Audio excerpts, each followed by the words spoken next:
უცბად შეხვედრაზე ამოვიდი ჩვენ ექსკლუზივში და გადავწყვიტე, რომ თქვენს გაჩვენოთ კიდევ ერთხელ. ნახეთ, ეს არის სამზარეულო, აქედან პირდაპირ არ შემოვდივართ, კომენტარები ამაზე არ დამიწეროთ. შემოსწავლო სივრცესაც ნამდვილად გაჩვენებთ. ეს კი არაჩვეულებრივი კომფორტული დივანი. აი, ნახეთ, რომ მივხვდეთ, ზუსტად ეს არის შემოსასვლელი. აქეთ გვაქვს სველი წერტილი, სხვათა შორის აბაზანა არის და მე ძალიან მიყვარს აბაზანა. აქეთ კი უზარმაზარი სარკე თავისი არაჩვეულებრივი ნიჟარით და კარადებზეც ვიტყვი, რომ ყველაფერი შეგიძლიათ, რომ ამ სულ წერტილში დატიოთ.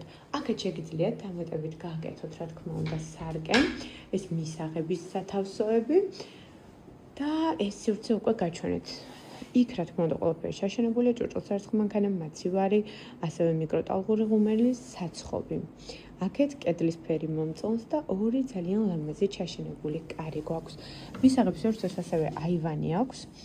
ეს უკვე საძინებელი, მოდი მაინც ვნახოთ, მესამე სართულზე ვიმყოფებით, 70 კვადრატული მეტრია. ასევე არის საკმაოდ დაცული ტერიტორია ალთოვარაზის ქუჩაზე. და დაცულ ტერიტორიის გარდა შესაძლებელია, რომ შეიძინოთ პარკინგი, რეკრეაციაც აქვს, პატარა სტადიონიც. მოკლედ, ვისაც გინდათ, რომ ქალაქთან ცხოვროთ და თან ცოტა შედარებით სიწყნარში, მათთვის არის ეს არაჩვეულებრივი. ვინ არის უცხოვრებელი?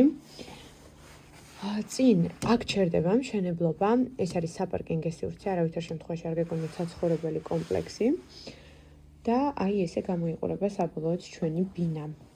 თქვენ ვისაც გაინტერესებთ, აუცილებლად მომწერეთ პირად შეტყობინებებში და თან კომენტარებშიც დამიწერეთ, როგორ მოგწონთ. მე მაგალითად ესე სადა ბინებს ვანიჭებ უპირატესობას. რაღაცნაირად უცხოვრებელი როდესაც არის, მერე თქვენ იმდენად კარგად შეგიძლიათ შეავსოთ, რომ აბსოლუტურად თქვენი ხასიათი და შტრეხები შემოიტანოთ და უფრო მარტივად გამოხატოთ მსგავს სადა ბინებში. მოკლედ, დროებით